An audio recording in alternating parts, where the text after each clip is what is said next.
Para fazer a apresentação do estudo "O Comércio e os Serviços na Competitividade e Internacionalização da Economia Portuguesa", convido a tomar da palavra o professor Augusto Mateus. Muito bom dia a todos. Queria, em primeiro lugar, agradecer a iniciativa da CCP. Criou condições para que eu me dedicasse, durante algum tempo, a divulgar um conjunto de resultados de investigação e a organizá-los de uma forma que penso que ficou coerente, com inteira liberdade. Normalmente há estudos que se fazem para demonstrar qualquer coisa que já se sabe. Este é um estudo com caráter científico e liberdade, sem nenhuma restrição. Não me preocupei em ser simpático para o comércio, para os serviços, para a indústria, para Portugal, para a Espanha. Preocupei-me em tentar ajudar a corrigir uma falha colossal na sociedade portuguesa, que é um déficit de conhecimento sobre a realidade quase estonteante. E procurei também reforçar algo que tenho vindo a defender ao longo dos tempos, que é: o nosso problema não é um problema de ação, o nosso problema é um problema de esclarecimento. O nosso problema não é um problema de presente, o nosso problema é um problema de futuro, o nosso problema é um problema de estratégia. Basicamente, não nos enganamos a escolher a coisa certa, mas nós normalmente enganamos a escolher a maneira certa de prosseguir essa coisa certa. Em inglês, respondemos bem à pergunta "What's the right thing to do?", mas depois raramente pomos a questão: como é que fazemos isso bem? Do the things right.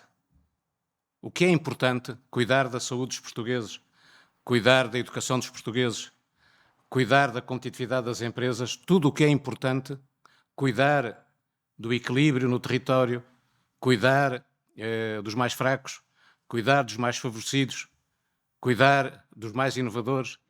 Tudo isso nós fazemos relativamente mal. E fazemos relativamente mal porque partimos de um conjunto de ideias onde substituímos à frieza da realidade o calor da ideologia e enganamos, na maior parte das vezes, redondamente. E, portanto, este estudo visa, basicamente, tentar ajudar o nosso país, a nossa Europa, o nosso mundo. O problema não é português, o problema é um problema civilizacional. Tentar ajudar a que nós consigamos, como humanidade, como cidadãos, como empresários, como trabalhadores, como cientistas, como quadros, tentar, sempre que há uma questão, sempre que há um desafio, em vez de dizer somos rivais, dizermos somos cooperantes. Fazemos parte da equação, com as nossas ideias diferentes, com as nossas capacidades diferentes.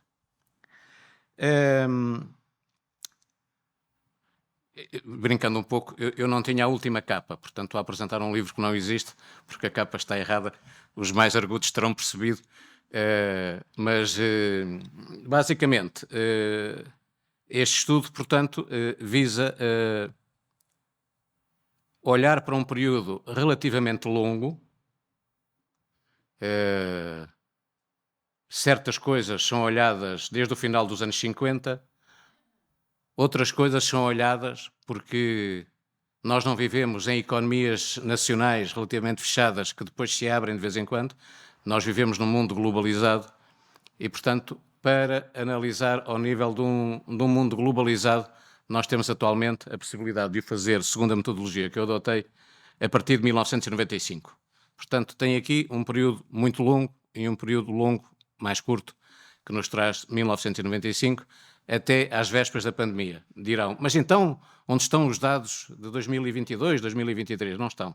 Tirando num ou noutro gráfico final, onde fazia sentido colocá-los, porque estamos em plena análise estrutural e, portanto, o que interessa é perceber quais são os ensinamentos que nos ajudam a fazer as coisas bem, fazer com base no conhecimento, fazer com base na realidade.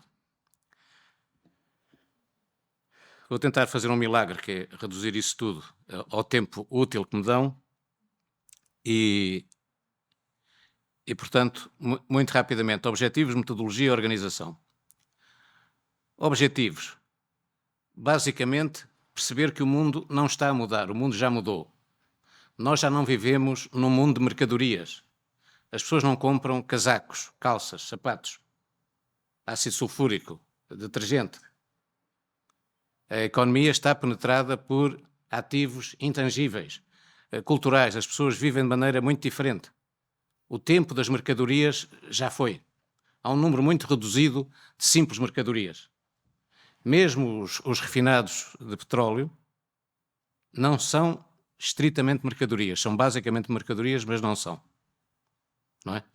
Há bocado conversava um grande industrial italiano que inventou a maior empresa do mundo de óculos, feita, desenvolvida e globalizada a partir de Belluno, que é uma coisa perdida no norte de Itália, que o Hitler chamava Tirol do Sul, para ser mais fácil anexar, desmentindo aqueles que dizem que não é possível criar riqueza numa zona de pouca população, população muito dispersa, muito longe, no caso de Itália, de Milão ou de Roma, sem autoestradas significativas.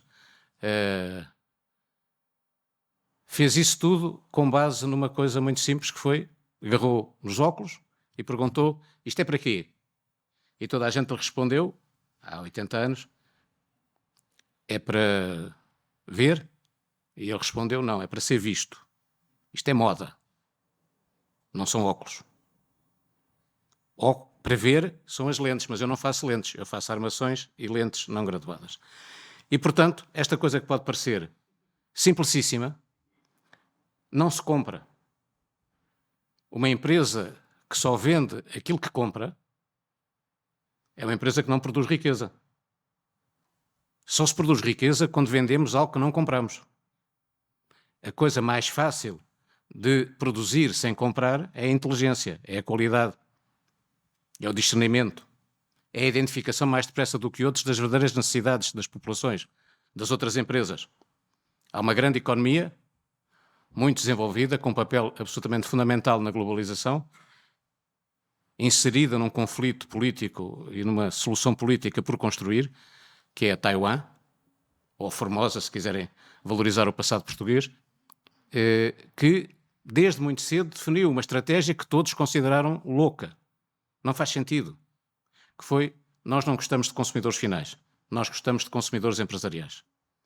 Somos uma ilha, queremos apostar no que nós chamamos de capital humano, ciência, conhecimento, tecnologia e, portanto, os nossos parceiros são as empresas melhores do mundo. Queremos produzir para as melhores empresas do mundo. Chega-nos os bens intermédios. Alguma empresa quer fazer alguma coisa, tem fornecedores em Taiwan. Só muito recentemente Taiwan se dedicou a algum mercado final. Toda a gente conhece a ASUS e, portanto, é uma coisa rara em Taiwan. Uma empresa que se dirige a produzir bens para o mercado final. E, portanto, a economia do valor é onde nós vivemos, a economia das quantidades não vivemos. Esse porto é muito bom, esse porto, podemos gostar desse porto? Depende do valor que crie. Não é do número de contentores que são processados.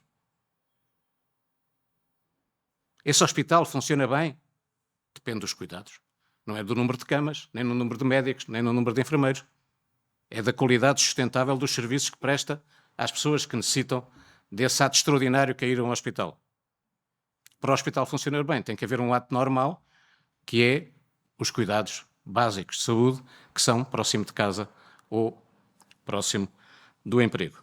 Erro colossal de Portugal, hospitais sem dimensão, hospitais não considerados como um sítio excepcional para tratar situações excepcionais e, portanto, hospitais a mais, mal geridos, sem capacidade de prestar sustentadamente o serviço. Rivalidade. O catéter, público ou privado? Interessa se o catéter é público ou privado? Interessa que o catéter seja bem introduzido por quem sabe. Não é um problema de público ou privado, é um problema de saúde. isto que parece mais claro é ainda mais exigente ao nível das empresas, como procurei mostrar. Portanto, a ideia é respeitar a realidade, economia do valor e não economia das quantidades. Cadeias de valor. A concorrência hoje é vertical, muito mais do que horizontal. A concorrência não é entre duas pastelarias a 50 metros de distância. A concorrência é entre milhares e milhares de fornecedores e produtores ao longo de cadeias de valor globalizadas por todo o mundo. E, portanto, há limites para insistirmos numa lógica que tem mais de 100 anos. Uma economia que é fechada, uma economia virada para dentro, uma economia virada para a satisfação das procuras finais da população com as características que tem, que importam umas coisas, exportam outras. Nós próprios já não temos moeda nacional. Nossa moeda é o euro. Há muito tempo.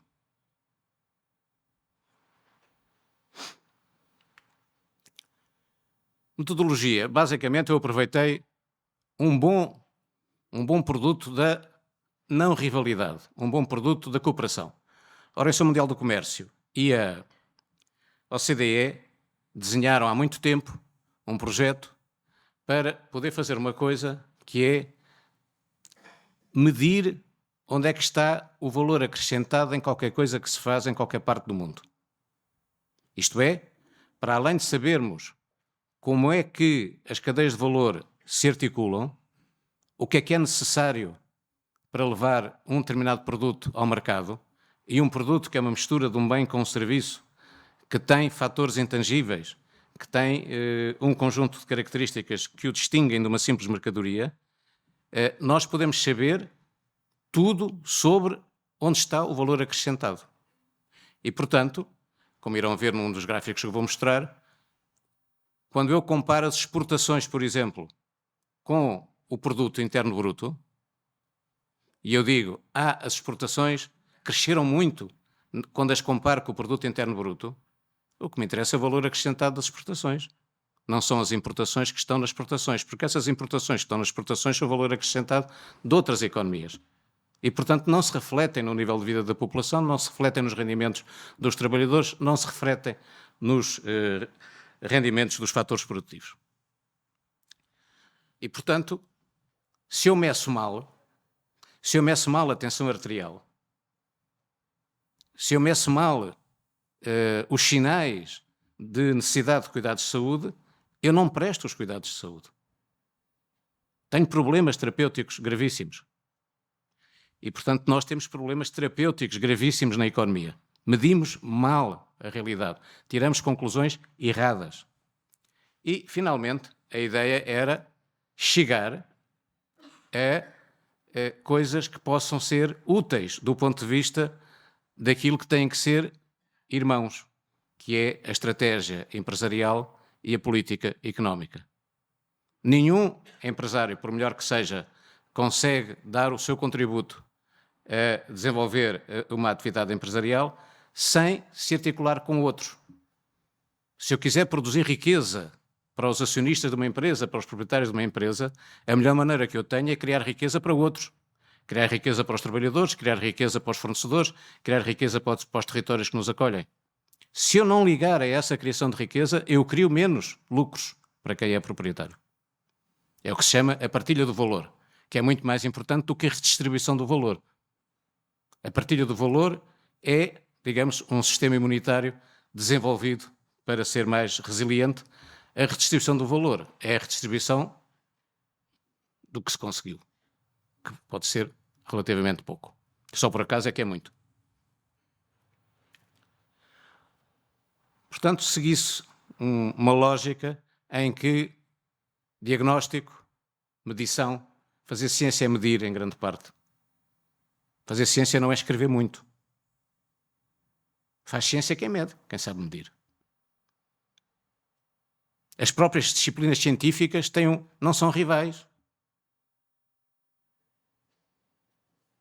A termodinâmica não é rival da teoria da informação.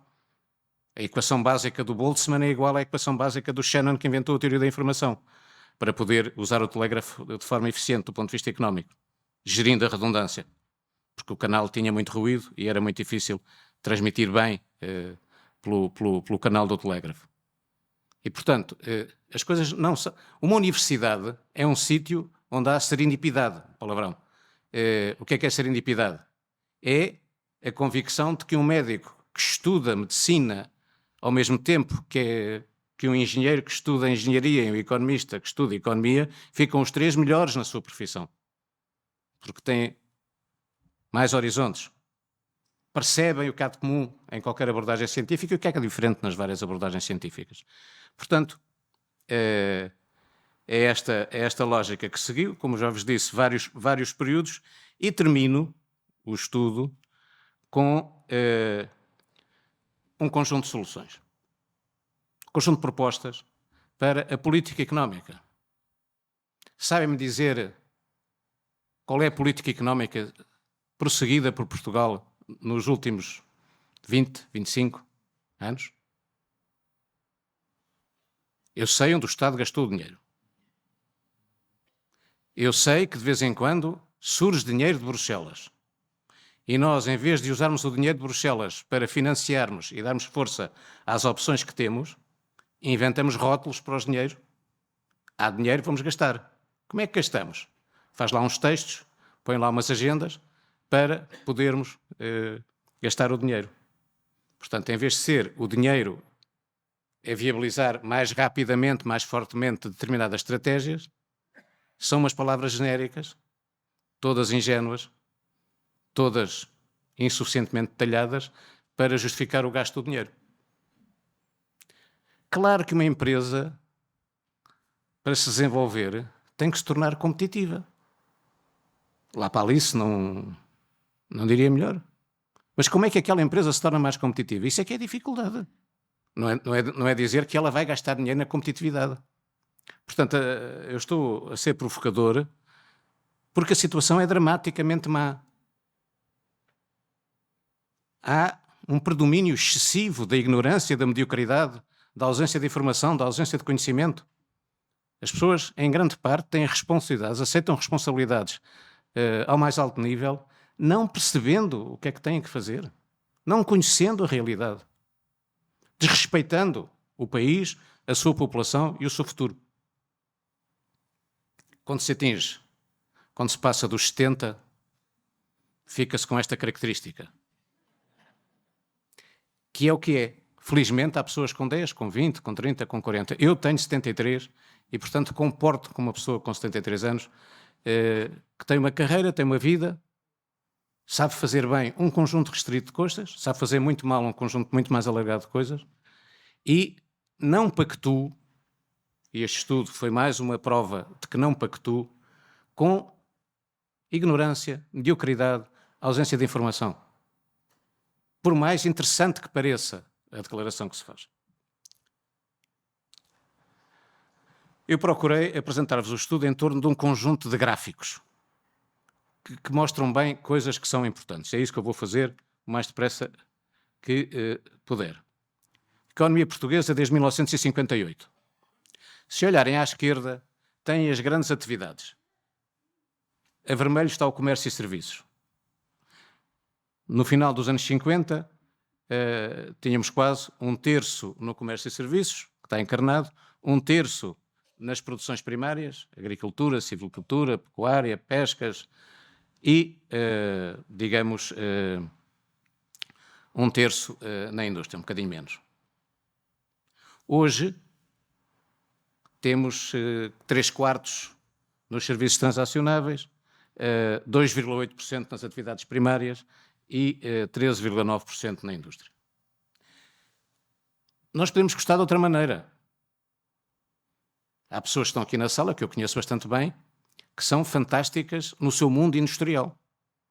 Há outras que são fantásticas no seu mundo das atividades comerciais, outra no mundo do turismo, outras no mundo das estatísticas.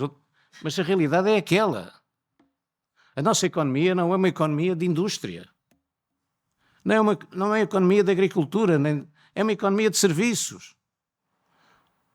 Uma pessoa subserviente não tem grande futuro. Mas os serviços não são subservientes, são serviços. Podem ser bons ou maus, mais competitivos ou menos competitivos. Quando as pessoas dizem eu não quero uma economia de serviços, estão a pensar na subserviência que há em algumas atividades de serviços. E, portanto, nós até podemos seguir. Mas não é isso a realidade. Portanto, aqui veem como, digamos, de alguma maneira, as atividades adicionais que ali estão, construção e obras públicas e administrações de todo o tipo, governo central, autarquias, entidades intermédias, basicamente aquilo que percebem é que as administrações foram cresceram significativamente com a democratização do país, mas sobretudo com a sua integração europeia, e depois atingiram o máximo e caíram, porque deixaram de poder ser alimentadas pelo modelo de crescimento que tinha existido, e a construção também, como se vê, cresceu e decresceu. O último ano com mais construção em Portugal é o último ano do século XX. Apesar de haver construção tendencialmente a mais. Nós confundimos muitas vezes inovação com um edifício que tem escrito à porta inovação. Vivemos no mundo dos rótulos. Temos fábricas de unicórnios. Um unicórnio, como uma mid-cap, como uma pequena empresa, como o que quiserem chamar, o rótulo é-lhe atribuído. Eu não ponho inteligente, honesto. Alguém me atribui essas características, se as tiver. E, portanto, não é preciso pôr rótulos. Eu tenho que ter sítios onde as empresas possam trabalhar, onde os custos e os riscos sejam mais baixos, para eu ser mais ousado na criação de riqueza. Se eu começo a fazer um edifício,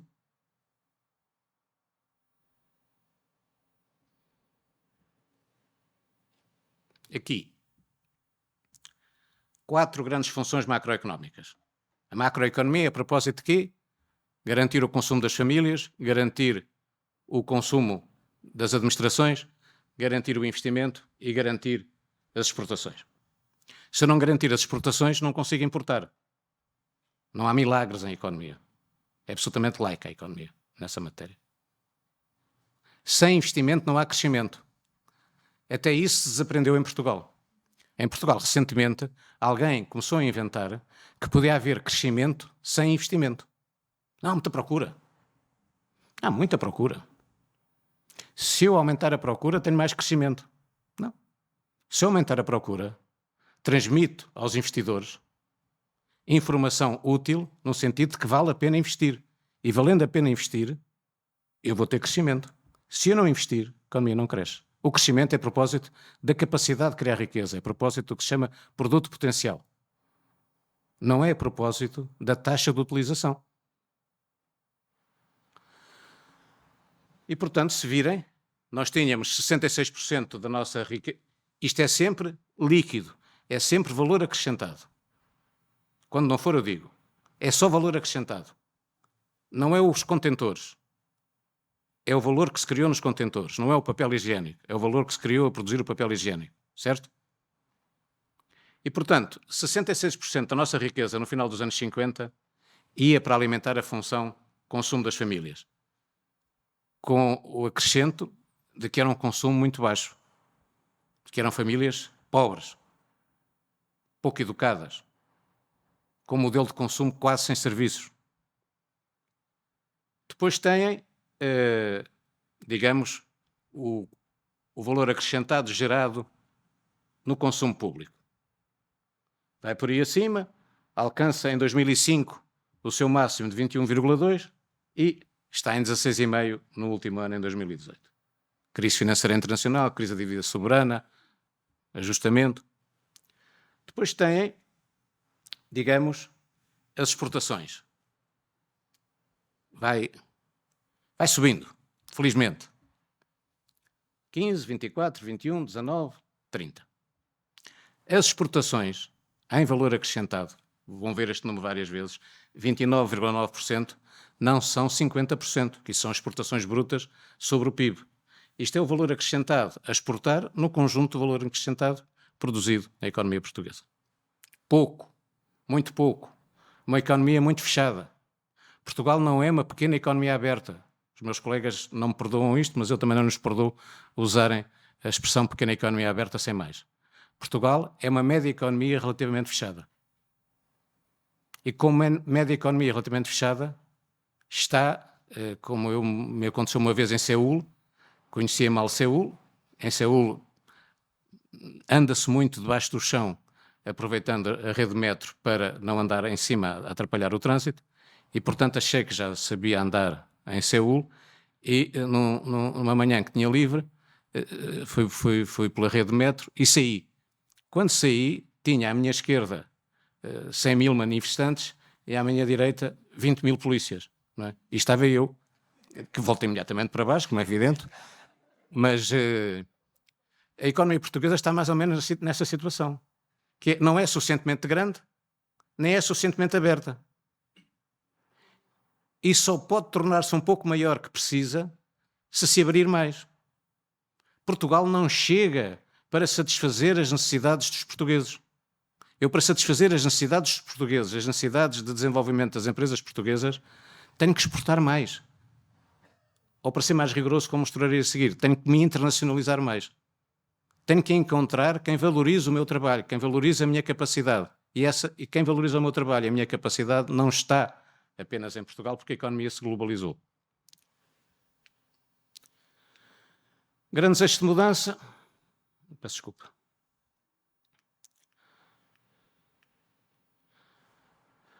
Em 1995 vos disse que era o ano inicial, 2018 que é o ano final. O que é que eu tenho aqui?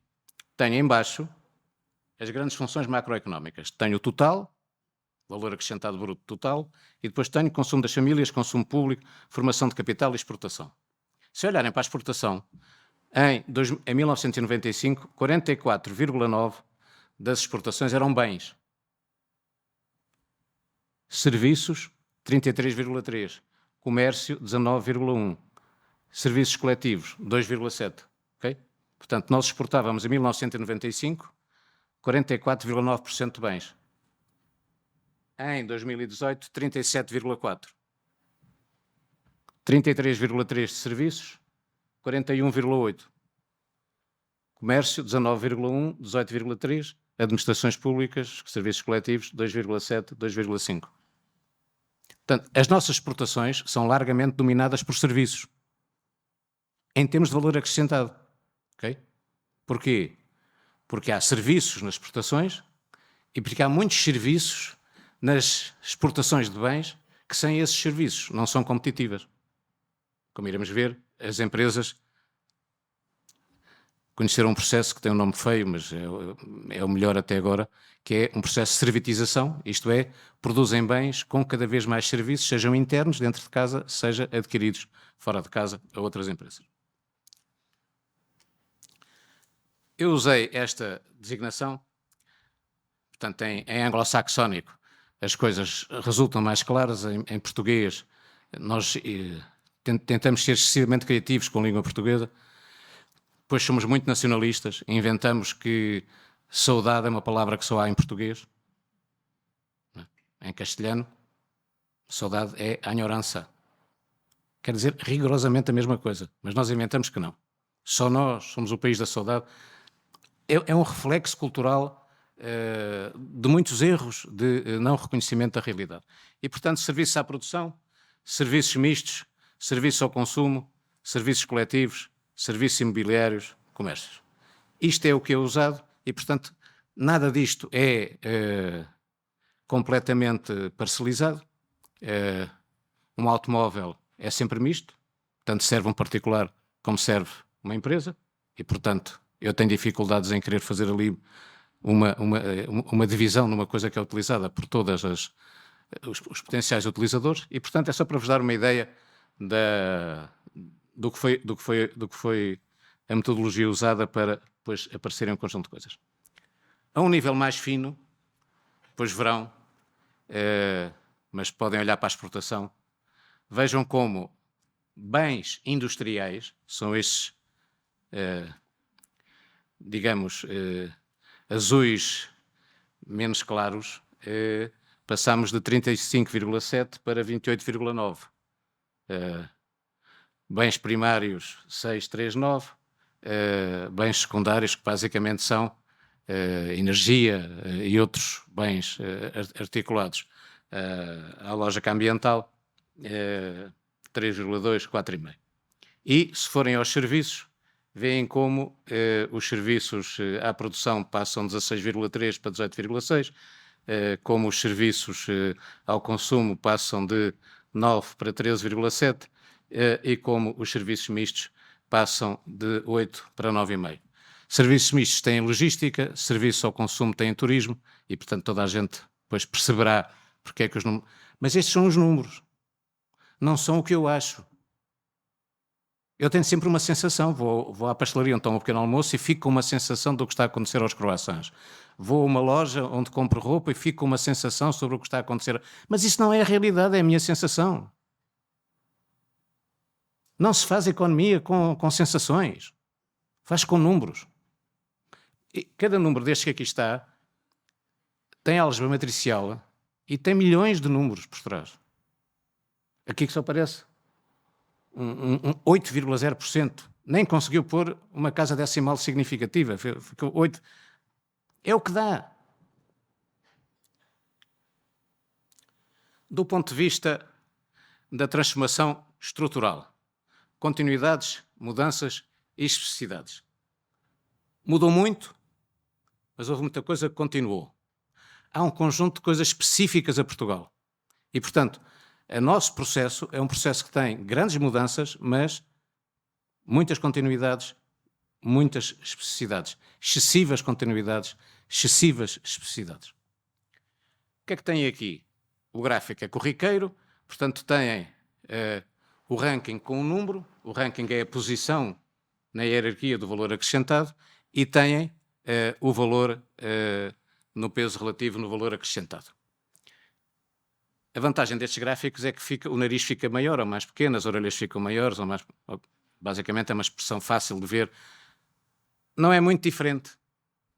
95, 2018 não é muito diferente. Há continuidades. Mas, basicamente, em primeiro lugar, onde há mais valor acrescentado, Estado e serviços coletivos. Em segundo lugar, construção, imobiliário e casa. Claro que há mudanças. O turismo salta de 7º para 5º. Os serviços empresariais continuam em 4. O vestuário e moda salta de 8º para 11º. Transportes e logística saltam de 9º para 6º. Não é? Portanto, há mudanças, há evolução. Mas isto é conjunto da economia, toda a economia.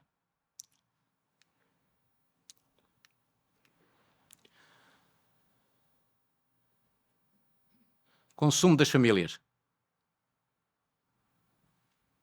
O nariz cresceu bastante. Ou seja, no consumo das famílias, a construção imobiliária e casa passou de segundo para primeiro. E, portanto, o nariz está ali, não é? Depois, há outras coisas, por exemplo, o agroalimentar passou de 4º para 6º. E, portanto, a orelha ficou mais pequenina, a orelha direita, não é? Comércios passaram de primeiro para segundo. Turismo, cultura e lazer melhorou. Informação e comunicação piorou. E assim por diante.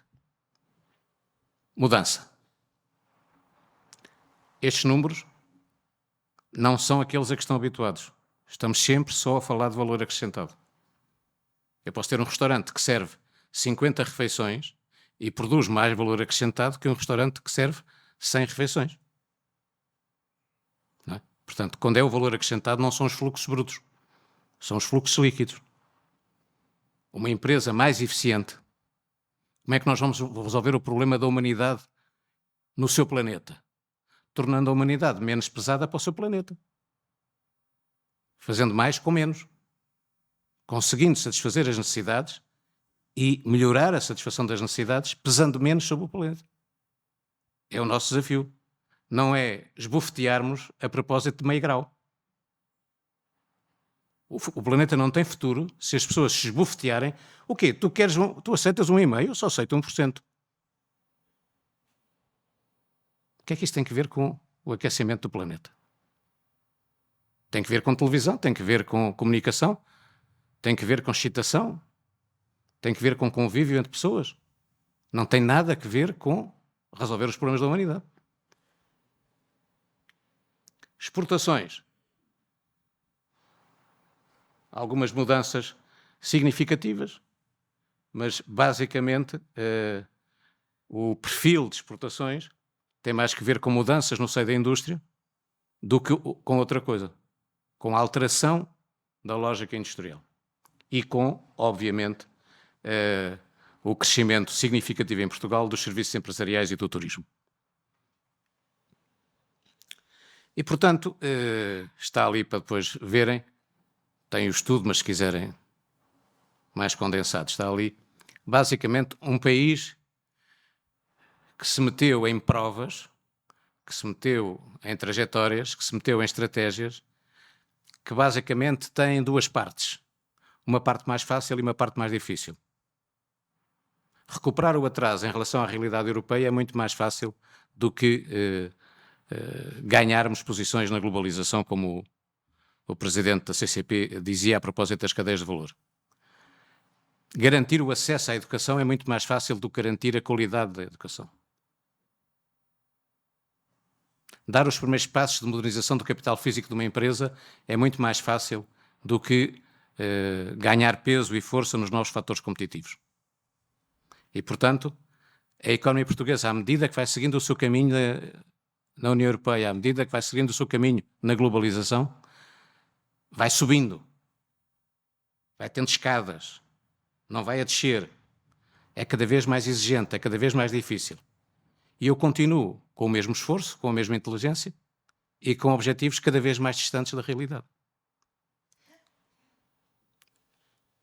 Obviamente que a consequência é não cresço e tenho fortíssimas oscilações. Zig-zag, zig-zag, que é típico das economias que não têm uma estratégia e que não se preparam para um caminho cada vez mais exigente.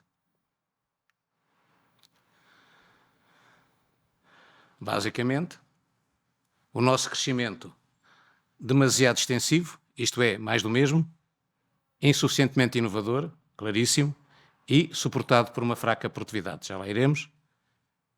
E o conteúdo tem estas limitações, o ritmo não pode deixar de ser anémico, não pode deixar de ser fraquinho. Abertura externa. Basicamente tem aqui o que está virado para a economia portuguesa está em abscissa, o que está virado para a economia mundial está em ordenada e, portanto, entre 1995 e 2018, a economia portuguesa abriu-se, mas abriu-se passando de 21,2 para 29,9. É muito pouco. Foi muito pouco. Não vale a pena enganar-nos. Eu pego nas exportações brutas e comparo com o PIB, é um fluxo bruto com fluxo líquido. Eu posso comparar tudo. Posso comparar um automóvel com uma grua. Não é? E depois? Em termos do funcionamento da economia portuguesa, só 29,9% é que está articulado com o mercado mundial. Em 2018, em 95, era 21,2%. Mudou. Pouco. Não se pode fugir disto. Não é uma questão ideológica. Não é do partido A ou do partido B. Não é do economista Y ou do economista X. É isto. E isto requer que o país, no seu conjunto, perceba que tem que se ligar mais à economia mundial. E que tem que se ligar melhor à economia mundial. Claro, andamos para cima num conjunto de atividades. Porque temos mais orientação exportadora. Por exemplo, se forem ver a química, ou se forem ver os transportes e logística, ou se forem ver a cadeia metálica, que é, na indústria, como muitos sabem, é como aqueles clubes de futebol mal amados, não é? Joga bem, faz bons jogos, vai melhorando, mas nunca se liga muito. É metal. Não é? Para quem não gosta de indústria, pesado. Aquelas ideias que nós temos sobre coisas sobre as quais não podemos ter ideias assim. Mas esses foram lá para cima. Claro que construção, imobiliário, casa, serviços pessoais, serviços coletivos, Estado, tem que estar cá em baixo, porque basicamente é para quem vive neste território. Embora cada vez mais, como sabem, vivem mais não residentes e vivem mais residentes oriundos de outras nacionalidades. Umas bolinhas, para os que me conhecem, já disseram, lá pôs os gráficos de radar e agora, como se não bastasse pôr os gráficos de radar, pôs umas bolinhas às cores. A vantagem é que se eu puder ter 3 indicadores em vez de 2, consigo ajudar as pessoas a perceber a realidade. Portanto, eu com as bolinhas tenho 3 indicadores, a ordenada, a abscissa e o tamanho da bola. É um bocadinho mais informação, não passa disso. Mas percebem que, do ponto de vista da internacionalização industrial, nós passamos de 27,4% para 48% em termos de abertura pelas exportações e passamos de 32,1% para 49% em termos de abertura pelas importações. Ok? Portanto, continuamos mais abertos pelas importações do que pelas exportações. Podia ser ao contrário, mas não é. Portanto, temos que nos preocupar com o conteúdo importado das exportações. Sou eu que tenho estas manias? Não, é a realidade. É a realidade. Por um momento, aceitemos a realidade. Não a impressão da fábrica que visitamos, ou do que vi em Leiria, ou do que vi em Aveiro. A vantagem que eu posso ter em relação a muitos é que conheço bem Leiria, conheço bem Aveiro, conheço bem o Porto, conheço bem Famalicão, conheço bem Lisboa, conheço bem Setúbal, conheço bem o país, conheço muitas empresas fora do país. Tenho essa vantagem. Qual é a desvantagem? Nunca geri uma empresa a sério, a não ser uma empresa de serviços. E, portanto, cada um tem a sua história. Basicamente, veem como a cadeia metálica progrediu bastante. Está situada, digamos, se compararem a metálica com o têxtil, vestuário e couro, veem uma evolução significativa, tal como veem a eletrónica e o material elétrico e eletrónico e o material de transporte a abrirem-se mais do ponto de vista das importações do que do ponto de vista das exportações, mas a crescerem. Serviços, logísticos, turismo, informação e comunicação, culturais e criativos, não são, os serviços culturais e criativos são uma atividade económica muito importante. Muito importante do ponto de vista do futuro, muito importante da competitividade, muito importante do mundo do valor. Muito menos importante no mundo das mercadorias, no mundo das quantidades. E com um crescimento da bola interessante. Mas, obviamente, a bola da logística cresceu muito mais. Se há globalização, se a economia portuguesa, sem o reconhecer, é uma das economias que mais gosta do low cost, que mais gosta de fazer a aquisição de bens e serviços no exterior. Portanto, o turismo, obviamente, cresceu muito. Okay? Portanto, está cá tudo o que sabem, mas está nas proporções certas. Conteúdo importado, muito significativo.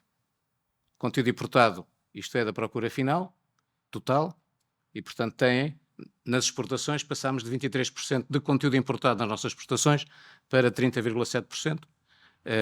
No investimento, na formação de capital, de 41% para 58%, em termos globais, de 29% para 35%.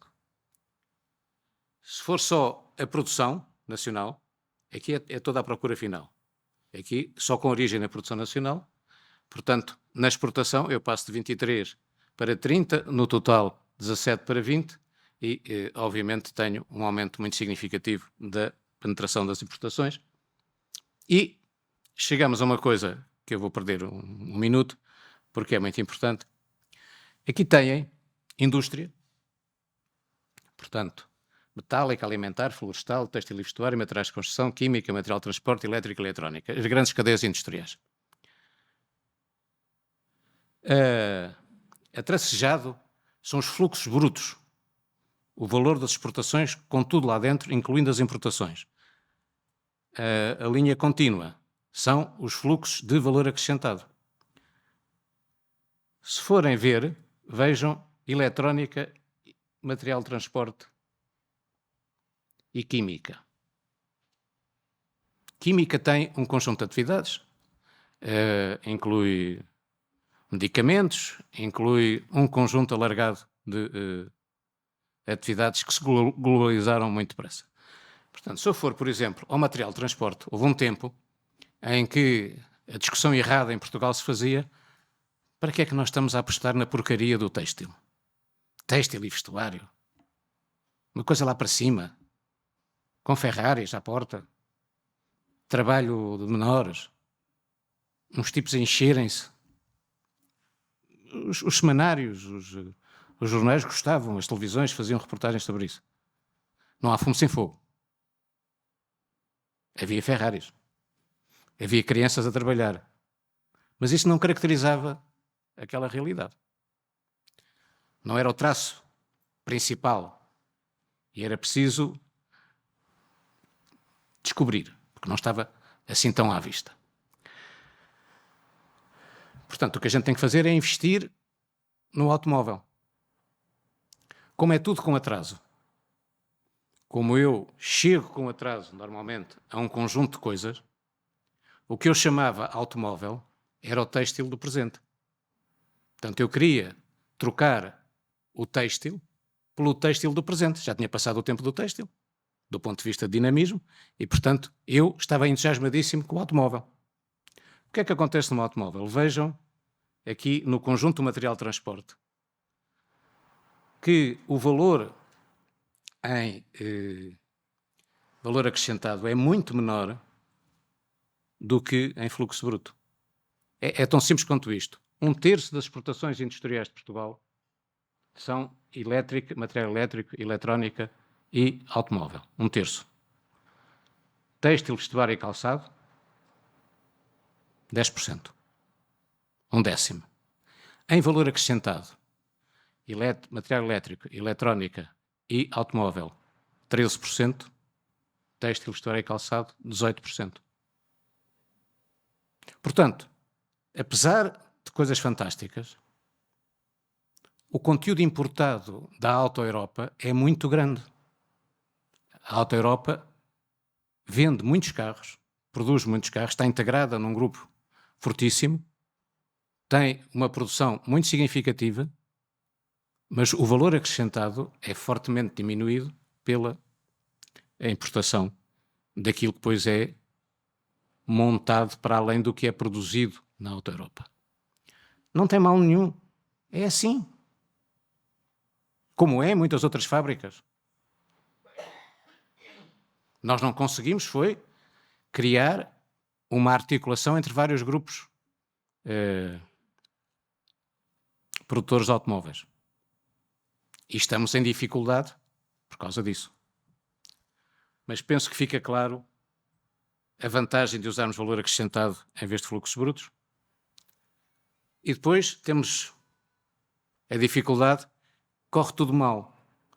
Se forem ver quais são aqueles que têm maior valor acrescentado, média, baixa tecnologia, quais são os que têm menor desempenho em valor acrescentado, média, alta tecnologia. Porquê? Porque as atividades estão globalizadas.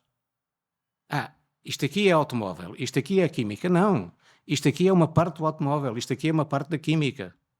E, portanto, um país tem, não aquela indústria toda, mas a parte que lhe cabe no seu posicionamento nas cadeias de valor globalizadas. Ok? E, portanto, temos que pensar nisso.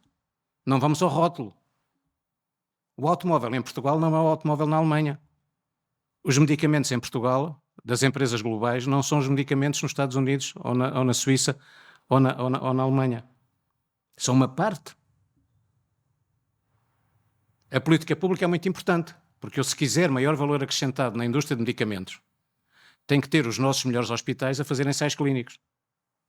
E tenho que ter as nossas universidades a pensarem não a garantir bolsas de pós-doutoramento, mas a garantirem unidades de investigação que possam fazer ensaios clínicos com risco, com autonomia, para melhorar o rendimento dos investigadores, dos professores, para que as nossas universidades façam ciência para poderem divulgar ciência.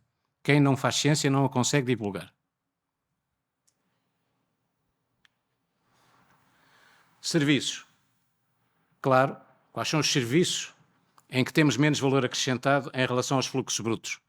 Os em que o tracejado está para lá do que é contínuo, não é? Portanto, mobilidade e logística, turismo.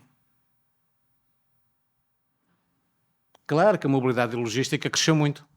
Toda a gente sabe que a distribuição teve dificuldades iniciais quando começou a fazer o sourcing internacional. Porque começou a fazê-lo sem os custos logísticos, comparava aos preços de aquisição, e os custos logísticos que tinham um posto à parte na contabilidade começaram a crescer desmesuradamente. Só depois é que se passou a fazer corretamente aquilo que é a avaliação do custo real, somando ao custo de aquisição o custo logístico. Claro que o suporte técnico às empresas é aquilo onde nós queríamos mais valor acrescentado. E, portanto, para além do seu dinamismo nas exportações recente, tem muito mais valor acrescentado. E, portanto, o que é que nós temos que comparar? Os fluxos brutos? Não, nós temos que perceber onde é que queremos riqueza. Onde é que queremos mais valor acrescentado. E é aí que temos que colocar os incentivos. Inovadores globais, domésticos de baixas qualificações, transacionáveis de baixas qualificações. Nós temos uma coisa muito interessante que é, temos sempre e crescentemente o maior empregador nacional muito preocupado com o nível de salários. Todos os dias ouvem. Os responsáveis políticos de vários quadrantes estão preocupados com o nível salarial. Mas enquanto empregadores nunca corrigem os salários. Consegue-se pagar 1.800 euros brutos a um cirurgião com experiência. E faço mesmo códigos de boa conduta para o setor privado. E que tal os nossos professores, os nossos médicos, os nossos enfermeiros, aqueles que são determinantes para a qualidade de vida dos portugueses, poderem ver os seus salários corrigidos? Em vez de construir pavilhões transfronteiriços e outras enormidades com fundos estruturais. Mais de 70 anos. Mas não deixa de ser verdade. Não deixe de ter razão. Não deixe de ser pouco escutado. E, portanto, o nosso futuro tem que ser corrigir isto que se passa nos serviços inovadores globais. E, obviamente, não ter a nossa especialização nos serviços excessivamente baseada nestes transacionáveis de baixas qualificações. Que estamos a aumentar. Como sabem, estamos a importar capital humano menos qualificado para os serviços cujo fator competitivo é o transacionável de baixas qualificações e, portanto, estamos a aumentar, até aumenta o Fundo de Estabilização da Segurança Social. O presente parece fantástico, o futuro, um pouco mais de calma. E, para perceberem isto, está aqui a aventura dos 50%. Portugal tinha 30% peso das exportações no PIB, agora tem 50%. Fantástico. Como é que se decompõe? 12,3% conteúdo importado, 8,3% valor acrescentado. A coisa certa, aumentar o peso das exportações no PIB da forma errada, pela importação e não pelo valor acrescentado. É o drama português. Não discutimos. Vamos fazer uma ponte. Mas é em aço ou em papel? Não vale a pena, é uma ponte. Vamos fazer um aeroporto. Para quê? Não interessa um aeroporto. Vamos fazer a ligação ferroviária à Europa. Como é que começamos? Lisboa-Porto. –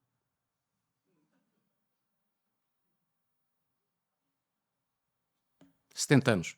Mais de 70 anos. Não tínhamos a obrigação como portugueses, como nação independente, como pessoas com aspirações, não tínhamos a obrigação de valorizar a maior cidade e a cidade com larguíssimo futuro do noroeste da Península Ibérica? Para pé do Atlântico e no norte, na Península Ibérica, qual é a cidade mais importante? Onde é que a Zara, que é o maior operador mundial de vestuário e moda, onde é que a Zara abriu a sua primeira loja internacional? Os meus alunos, normalmente, sem saberem, respondem logo. Terá sido no Porto, professor? Exatamente. E aonde? Também respondem, aqueles que jogaram aqueles jogos na Rua de Santa Catarina. Exatamente. As coisas são assim. Amsterdão quis ser Lisboa. Não quis ser outra coisa qualquer. Amsterdão tornou-se, e a Flandres, tornaram-se relevantíssimos no mundo e na globalização, porque houve um século em que, quando se lhe perguntava o que é que querem ser, Lisboa. Carlos V, fosse a minha capital Lisboa e eu seria dono do mundo. Claro que a gente não quer donos do mundo. Mas Carlos V, no apogeu do poder político, geopolítico da Espanha, fosse a minha capital Lisboa e eu seria dono do mundo. Porquê? Porque Lisboa era 3 vezes maior que a maior cidade então existente na Península Ibérica a seguir a Lisboa. E os portugueses... Isto já foi. Já foi, não interessa. Um dos 10 maiores países do mundo, se nós não medirmos os países em terra, se medirmos os países em mar, ar e terra, um dos 10 maiores países do mundo é Portugal. Não nos interessa. Não nos interessa. Terra. Pequeninos. Pequena economia. Pequeno país. Um dos 10 maiores do mundo. Nos recursos estratégicos. Dá-me trabalho. Os oceanos são muito profundos. O ar. Nós fazemos quase 30% do controle da navegação aérea no Atlântico. Isso interessa para alguma coisa? O futuro da produção sustentável, está em grande parte nos oceanos. Nós temos 9 porta-aviões a meio do Atlântico, mais próximo do... podia haver uma disputa sobre se é americano ou europeu. Isso é para quê? Interessa-nos os Açores? No entanto, conseguimos produzir o dobro da riqueza a tirar fotografias a cachalotes do que a matá-los. É muito mais competitivo o turismo, que também não gostamos muito, a tirar fotografias a cachalotes nos Açores do que a matar cachalotes de uma forma primitiva, para tirar um óleo.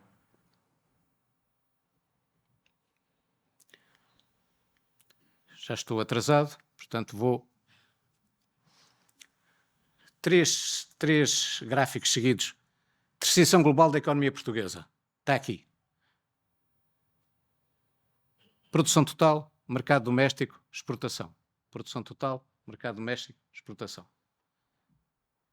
Bens, a azul, serviços transacionáveis a amarelo, serviços coletivos a cinzento, comércios a cinzento escuro, comércios a cinzento claro. Portanto, a terceirização global está aqui, da economia portuguesa passou de 2/3 para 3/4. Em termos da economia doméstica, que tem os serviços públicos e tem os serviços de proximidade, os serviços de proximidade não se exportam, a não ser indiretamente através do turismo. Portanto, tem 81, tinha 69, e as exportações tinham 55, passaram para 62,6. Terceirização do consumo. Em 95, 70,9%. Em 2018, 82,8%. É o que é. Não quero uma economia de serviços. Tenho uma economia de serviços. Tenho uma economia de serviços. Consumo mais serviços, muito mais serviços do que bens. Felizmente. Felizmente. Consumo mais saúde e educação do que carne. Felizmente.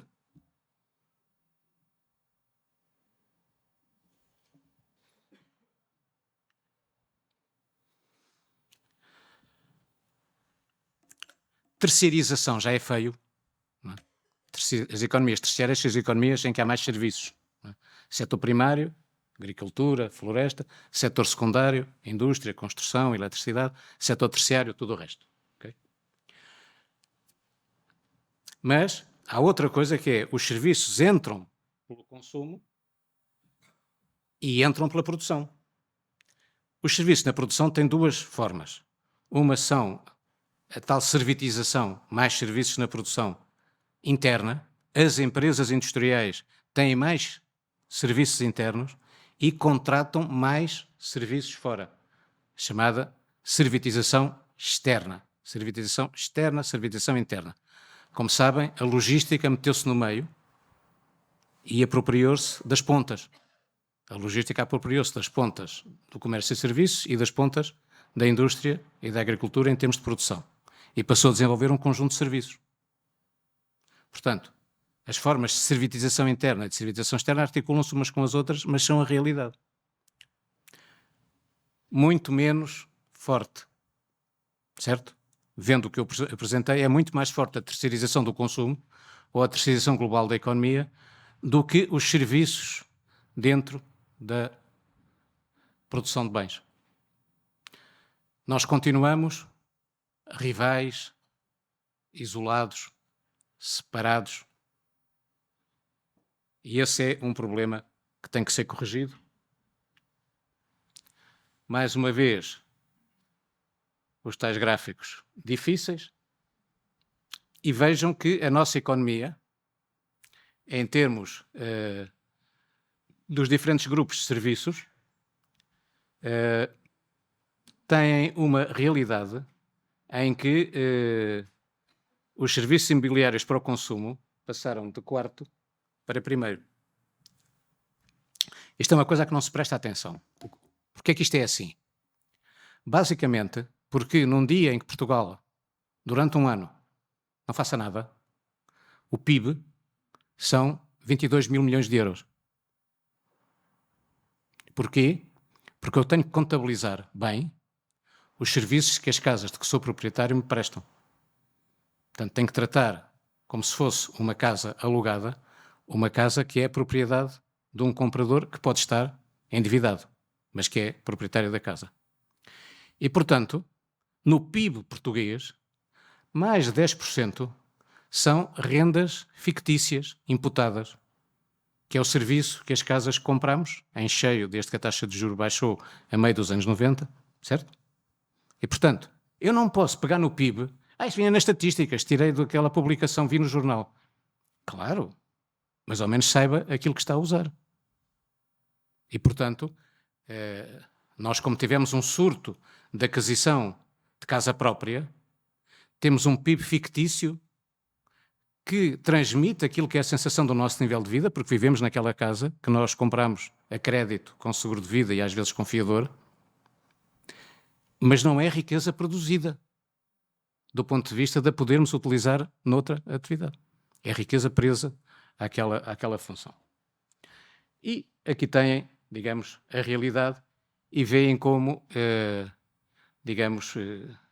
há algumas mudanças, mas basicamente, obviamente, há a mudança da perda de posição dos comércios. O comércio tem um desafio muito grande, que é transformar-se em serviços. Portanto, ou seja, não tem futuro a simples intermediação comercial, tem futuro a intermediação comercial enriquecida com um conjunto de serviços. Eu vejo as pessoas só me veem a mim, mas estou a ver alguém cuja vida, digamos, nos automóveis, cuja vida é de perceber que para vender, para fazer comércio, tem que prestar um conjunto cada vez mais alargado de serviços, sob pena de não conseguir vender. Qualquer pessoa sabe isso. E, portanto, os comércios só travarão esta descida se começarem a prestar um conjunto de serviços, ou ficará uma entidade de comércios que faz mera intermediação comercial e aquilo que estava nos comércios passa para os serviços e pode ser feito das duas maneiras.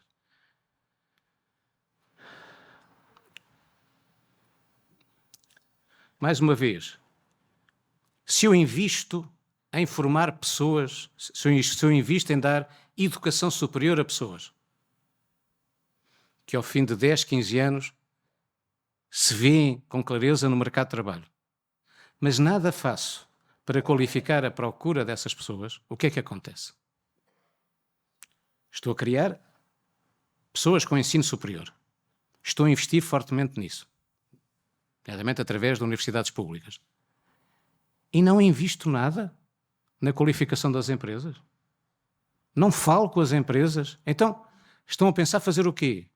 Precisam de incentivos? Não. Isso depois logo se vê.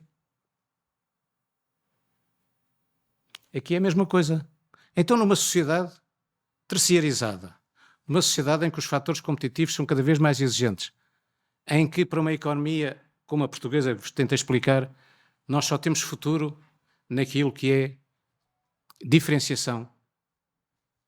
É diferenciando. Não é pela quantidade que nós vamos lá. Nós vamos lá pela inovação e pela diferenciação. Somos a única economia na Europa que é Atlântico e Mediterrâneo. Não há mais nenhuma. A Espanha não é. Os geógrafos são geógrafos.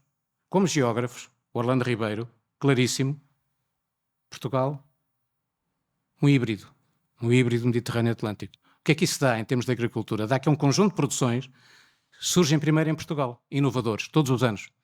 A inovação de ter primeiro que os outros. Durante 3 semanas, durante um mês, temos o que os outros não têm, de produtos saudáveis, frescos. Como é que eles viajam? De tiro? Viajam de avião, porque são 3 semanas a um mês. Onde é que está o aeroporto organizado para fazer isso? Onde é que está? O aeroporto de Lisboa acabará a ser feito na Ilha do Corvo, que é onde tem mais impacto, com certeza.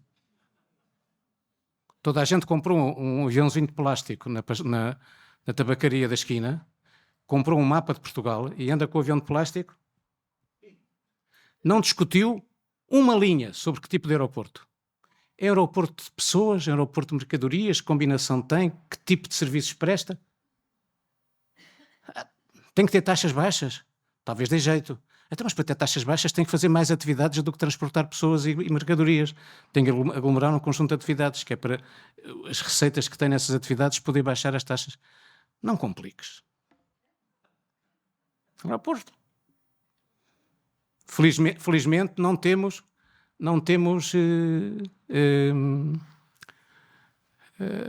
que fazer como o Eduardo Pacheco, que teve que dizer aos seus diretores gerais que o aeroporto não podia ser no Campo Grande. Tinha que ser no único planalto natural de Lisboa, que era a Portela de Sacavém. E, portanto, há continuidades que, infelizmente, perduram. Vou tentar acelerar ainda mais. Mundo comparativo, portanto, mais... Não é? Se já havia milhões de números, agora mais uns milhões. E, portanto, Espanha, Portugal, Alemanha, Chequia, Itália... Não percam muito tempo, depois podem ver em detalhe. A conclusão que tiram é muito parecido. Tudo muito terceirizado, algumas coisas quase iguais, o que mostra que o mundo se globalizou e que, portanto, se tornou mais parecido, menos diferenciado. Só chama a atenção para uma coisa que é relativamente importante. Nas funções macroeconómicas está o consumo público, é a terceira. Há uma grande barra cinzenta onde está o consumo público, que são os serviços coletivos. Onde é que a barra cinzenta é maior? É em Portugal. Porquê? É onde o público colabora menos com o privado. É onde os serviços públicos se fazem de forma mais estanque. Não sei se estou a ser claro. Uma boa empresa tem que decidir se faz dentro de casa ou se vai ao mercado. E decide sabiamente, estrategicamente, com números. Alguns não, alguns fazem com os amigos, com as sensações, mas muitas empresas bem geridas fazem com números. Como o Banco Central Europeu para tranquilizar as pessoas com o que vai acontecer às taxas de juros. Por enquanto, agora estamos escravos dos números. Não estão apenas escravos do número, também estão escravos da orientação da política monetária e de um conjunto de outras coisas. Mas, portanto, está mostrado. Terceirização global do consumo, impressionantemente parecido. 79,9, 87, 82,8. Claro, estamos na frente. Não é? Temos um valor elevado. E servitização da produção. Alemanha, 21, 22, 21, 22. Chequia, 23, 22, 28, 13. Portugal, 14, 11, 15, 12. Itália e Espanha, entre Portugal e a Alemanha, um bocadinho mais acima do meio. Há qualquer coisa mal em Portugal. Poucos serviços na produção. Porquê? Porque os fatores competitivos são insuficientemente desenvolvidos, insuficientemente sofisticados, insuficientemente importantes. Eu vou-vos dar um exemplo. Vejam ali o têxtil, vestuário e calçado. No total, do têxtil, vestuário e calçado, que foi o nosso grande setor de exportação durante décadas, nós temos 9,9% de serviços adquiridos pela produção têxtil, de vestuário e de calçado para vender. Quanto é que tem a Itália? Na mesma indústria? 30%. Porquê é que os consumidores à escala mundial preferem comprar italiano a português? Não é pela qualidade industrial. Porquê é que eu prefiro comprar sueco a português em matéria de mobiliário doméstico? Não é pela qualidade industrial.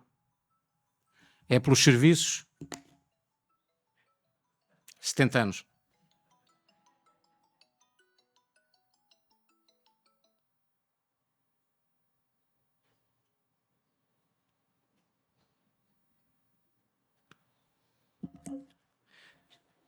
Certo? Portanto, um dos grandes, como é que eu posso dizer isto da forma mais provocatória? Gostam da indústria? Querem fortalecer a indústria em Portugal? Contratem mais serviços. Contratem mais serviços externos, desenvolvam mais serviços internos.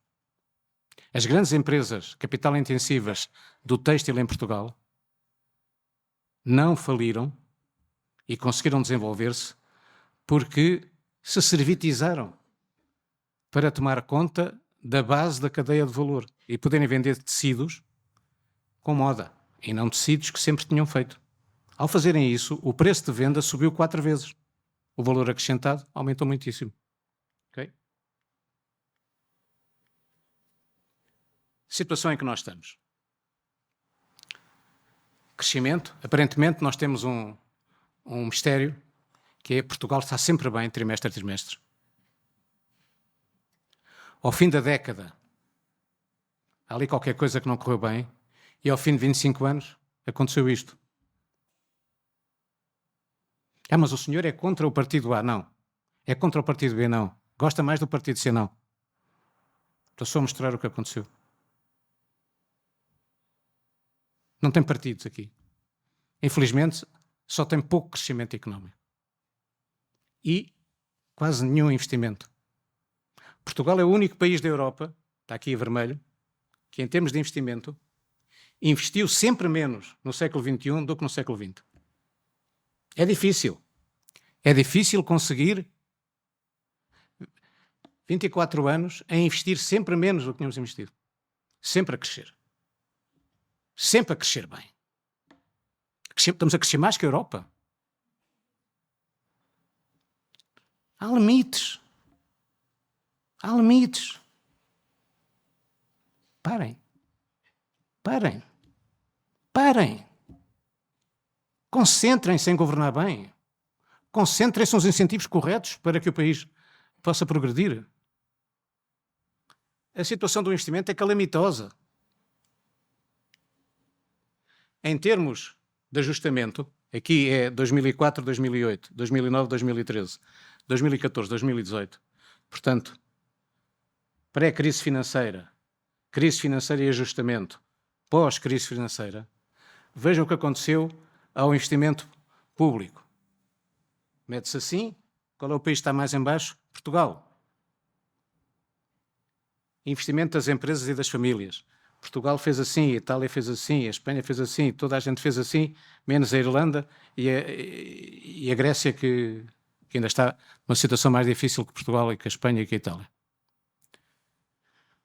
Claro, eu investia mais de 3,5% do produto. Investimento público no produto, 3,5%.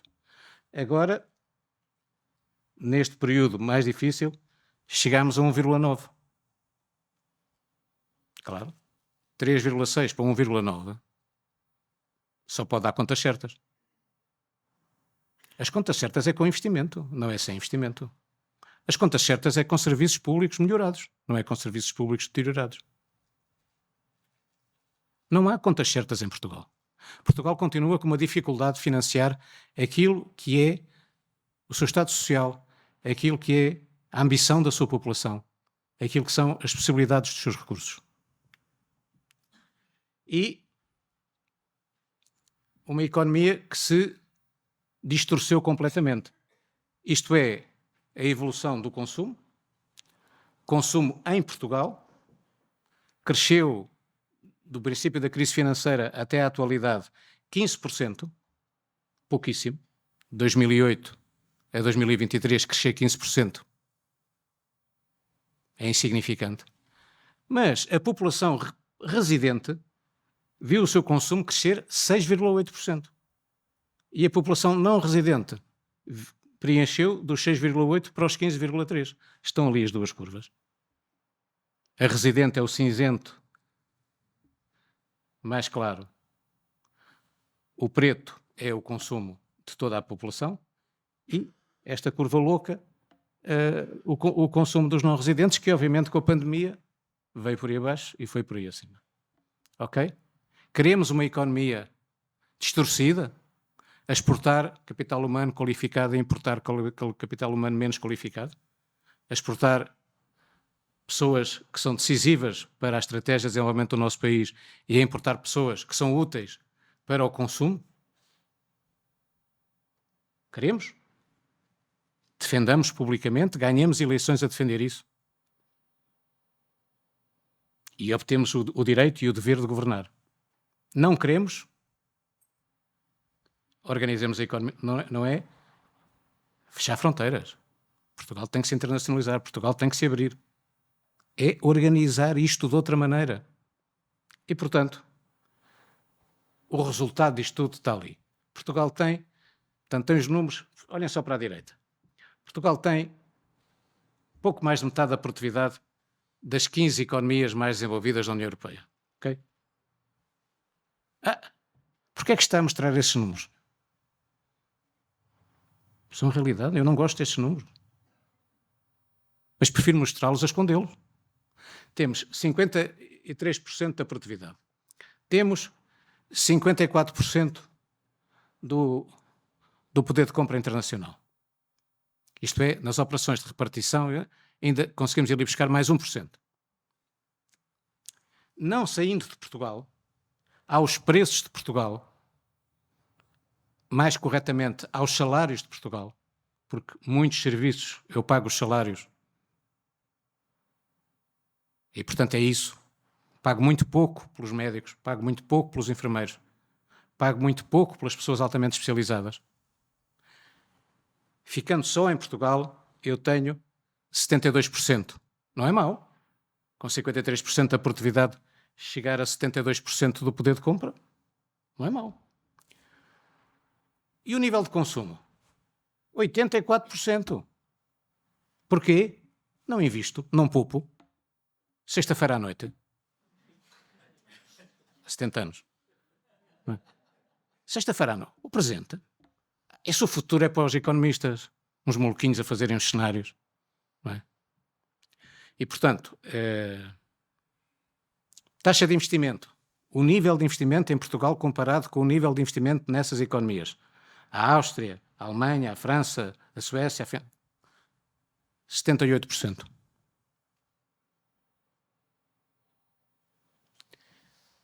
Dívida pública, 140. Não é dívida pública no PIB. É a dívida pública comparada com a dívida pública nessas economias. Ok? Vamos continuar assim? É possível continuar assim? Não. Portanto, a resposta não é se vamos. Não vamos. Não nos vão deixar. O mundo não nos vai deixar continuar assim. E ainda é pior. Podíamos tentar continuar assim, não é mau. Com metade da produtividade. Quase 85% do nível de consumo. Então, conclusões e recomendações. Basicamente, isto não é a propósito de baixar os impostos ou subir a despesa pública. Isto não é a propósito de uma coisa. Isto é a propósito de uma estratégia. Isto é a propósito de um caminho. De um caminho que tem crescimento e redistribuição. De um caminho que tem combinação entre público e privado. De um caminho que tem inteligência, que tem sustentabilidade. Ok? Não é eu sou disto, eu sou daquilo, eu sou daquele outro, eu ia lá por ali. Não é? Novo paradigma competitivo. É preciso construir uma nova maneira das empresas ganharem dinheiro. Uma nova maneira das empresas terem valor acrescentado, poderem remunerar os fatores produtivos e o investimento que é feito nelas. 3 coisas. Crescimento cumulativo da produtividade de valor. O nosso problema não é esforço. Trabalhamos mais e mais tempo. Não é a propósito de eficiência. É a propósito de eficácia. É a propósito de ter mais valor acrescentado nos contentores. Não é para aumentar 20% os contentores para ficar valor acrescentado na mesma. É eventualmente reduzir os contentores para aumentar o serviço atribuído e as ligações para poder ter mais valor acrescentado. É eficácia, é valor, não é eficiência, não é suor, não é esforço. Desenvolvimento de novos fatores competitivos no terreno da competitividade não custo. Não é a propósito do custo. Os salários mais elevados são melhores para as empresas quando são verdadeiros. Quando o capital humano é verdadeiramente melhor, as empresas ganham mais a contratar capital humano altamente qualificado do que a contratar capital humano menos qualificado. Os salários não devem ser avaliados em função do seu valor, devem ser avaliados em função da sua contribuição para a criação de valor, que é uma coisa completamente diferente. E nós andamos com a perna esquerda e com a perna direita. E, portanto, como é que nós andamos no crescimento económico? Com a perna direita investimos e crescemos, com a perna esquerda redistribuímos e alavancamos a procura. Só com a perna direita não vamos lá. Só com a perna esquerda não vamos lá. Custa tanto perceber. Andar de bicicleta, dinâmica. Se parados caímos da bicicleta. A andar não caímos da bicicleta. E, portanto, o não custo é tudo aquilo que não se compra. Fatores intangíveis não se compram, são custos afundados. Não refile, afunde. Afunde os custos. Os empresários têm que saber que os custos notáveis têm que ser afundados. Trabalhar naquela empresa tem que valer a pena. E não recupera. Investiu para trabalharem bem. Contratou um gênio à saída do técnico. Foi-se embora um ano depois. Azar. Podia não ter ido. Tem que contratar as pessoas mais capazes. Intensificação de uma ativa participação na globalização, reequilibrando. A economia portuguesa é uma história de produção a acabar demasiado cedo ou a começar demasiado tarde. Quando é que eu começo demasiado cedo? Quando é que eu acabo demasiado cedo? Por exemplo, quando perdi a indústria da cortiça para a Alemanha e para a França. Quando é que eu corrigi? Quando reconquistei a indústria da cortiça para Portugal, que hoje transforma mais cortiça do que aquela que é produzida em Portugal. Quando é que eu começo demasiado tarde? Na Alta Europa. Não tenho nada contra a Europa, acho muito bem gerida, acho importantíssimo, tive mesmo um papel decisivo na fixação do regime fiscal da Alta Europa, mas é o que é, começa demasiado tarde. Eu não posso começar tão tarde a produção. A economia do valor começa nas necessidades, não começa nas matérias-primas. Começa na identificação das oportunidades, dos riscos, não começa no reconhecimento dos materiais. E, portanto, isto é decisivo para as empresas que, obviamente, precisam de avançar para isto. Ritmo de inovação e diferenciação, estruturação progressiva das atividades emergentes associadas à valorização do conhecimento e a valorização económica e sustentável das fileiras de produção. Cada vez mais, as empresas que geram valor fazem fazer, não fazem. Não é? A Apple importa tudo e tem mesmo um marketing bem feito sobre concebido no melhor sítio do mundo para conceber, fabricado no melhor sítio do mundo para fabricar. Tudo é fabricado na China. Tudo é concebido na zona do Pacífico, dos Estados Unidos. Tudo se vende, mais preço, menos preço, para simplificar, à volta de 1.000 euros. Há uns mais baratos, outros mais caros. Tudo é exportado da China por 200 euros. Pronto. Que importou de Taiwan, do Japão, da Coreia e de Singapura, 170. Ficou com 30. São muitos. Portanto, o valor bruto é muito grande, mas o valor líquido é pequeno. Não é uma estratégia decisiva para o futuro da China, como perceberão. E, portanto, nós temos que responder em concreto. Eu não preciso que me digam, nenhum empresário precisa que lhe digam, o senhor tem que aumentar a competitividade. O empresário agradece se lhe disserem, olha, a produtividade e a competitividade você só vai aumentar desta maneira. Precisa. Como as instruções de um kit de montagem, não é? Como um livro em que determinada coisa é explicada em detalhe. Nós não precisamos de receitas genéricas. Uma receita genérica não permite nada. Como é que aumenta a competitividade? Aumentando a produtividade. Obrigado. 70 anos. Já não se pode ouvir generalidades. Não posso ouvir generalidades. Não significa nada. Mas valia estar calado. É um desrespeito para a população em geral, é um desrespeito para os protagonistas, é um desrespeito para a política pública. Esta parte a CCP tem que aturar, porque correu o risco de me pedir este trabalho e, portanto, não confundam o meu estilo com a CCP, que financiou com toda a liberdade este estudo. Onde é que eu ponho os recursos? Ponho os recursos no que já ficou para trás ou ponho os recursos no que pode ir para a frente? O data center que ficou para trás na Covilhã nunca teve mais de 8% de utilização. Um data center grande, aquele não era muito grande, um data center grande é para prestar serviços em muitas empresas para os custos serem muito baixos. Vou pôr dinheiro nisso? Pavilhão transfronteiriço? Comboio Lisboa-Porto, em vez de ligar o Porto à rede europeia, Lisboa à rede europeia e o Algarve à Andaluzia? E tendo um serviço ótimo em Portugal de caminho de ferro, que não tem que ser, porque não há mercado emissor. Um comboio de velocidade mais elevada só pode ser posto a funcionar em Portugal com, digamos, distorções de preços. Porque não há procura, nem distância. Não estamos a falar do comboio de alta velocidade de Hong Kong a Pequim. Nós estamos a falar do país que, em vez de escrever 40.000 artigos de comboio, fez 40.000 quilómetros de linhas de alta velocidade nos últimos 10 anos. O mundo não para. O mundo não fica neste ritmo, nem nesta conversa de decisões adiadas ou decisões sem sentido. E, portanto, a afetação de recursos no futuro, naquilo que é portador de riqueza, de felicidade, de capacidade, de inteligência.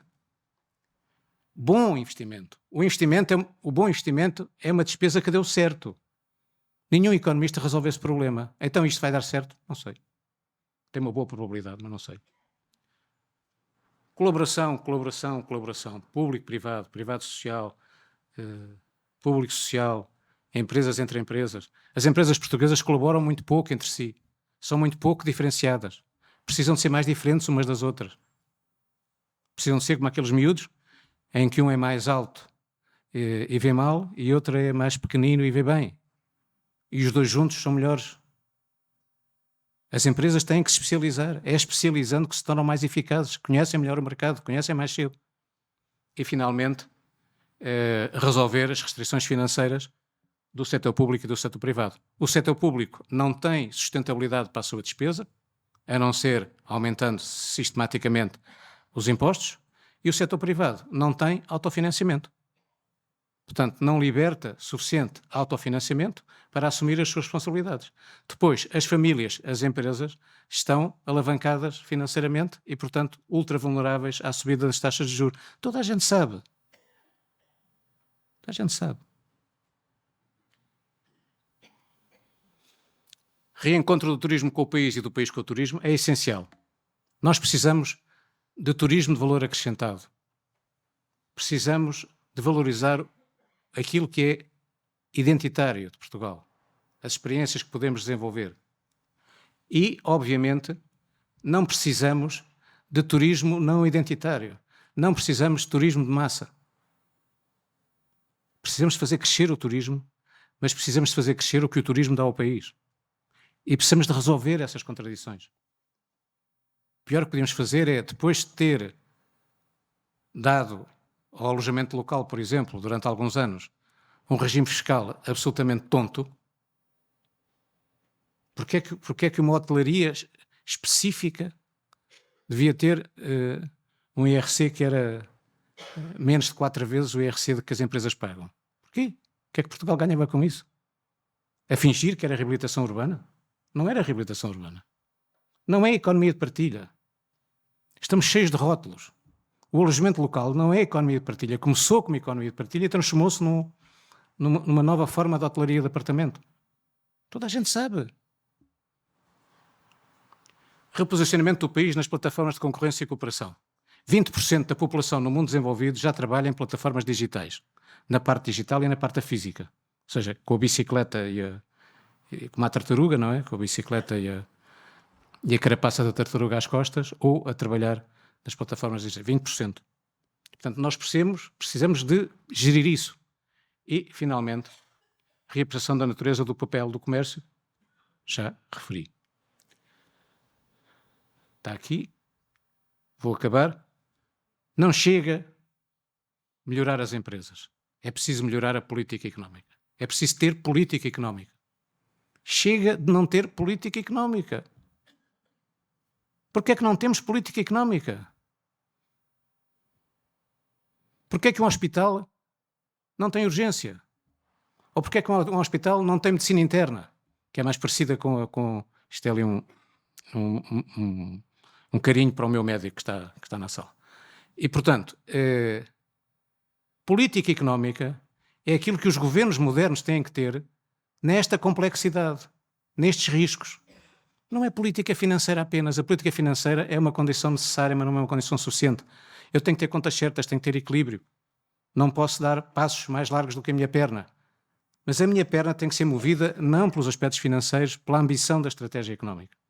E, portanto, os instrumentos são todos genéricos. Portanto, ou seja, vamos a uma loja, vamos a um comércio e a política não económica, a política financeira e a utilização dos fundos estruturais tem sapatos. Então, senhor, venho comprar uns sapatos. Olha, como está inverno, estou mesmo a pensar numa meia bota. Muito bem, tenho aqui umas muito bonitas. Ah, essas castanhas, isso é camurça. Não, não é camurça. Parece camurça, mas é muito mais duradouro que a camurça. Olha que interessante, eu gosto disso, castanho. Queria. Quanto calça? 41, não tenho.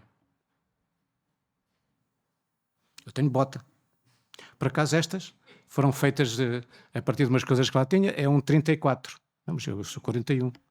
Tenho ali aquela, é preta, que é 64. Mas o 64 fica.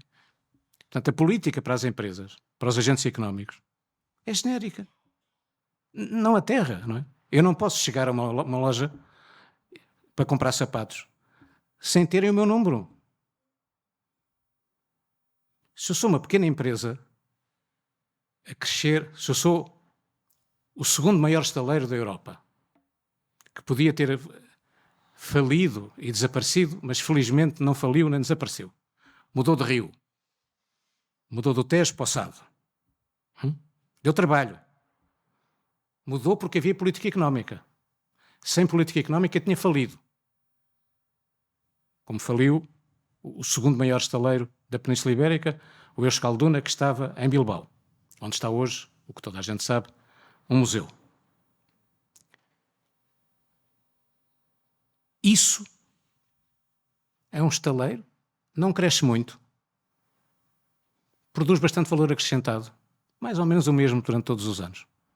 Tem uma estratégia de valor acrescentado, tem uma estratégia de continuidade, não se cansa muito, não se esforça muito, não faz loucuras de investimento, tem uma função privilegiada. Por acaso está na tal cidade onde o Carlos V achava que podia ser a capital dele. Por acaso a posição geoestratégica de Lisboa é das mais interessantes do mundo. Por acaso nós fazemos muito pouco com isso. Não há objetivos, é tudo genérico, tudo convencional. Não se correm riscos.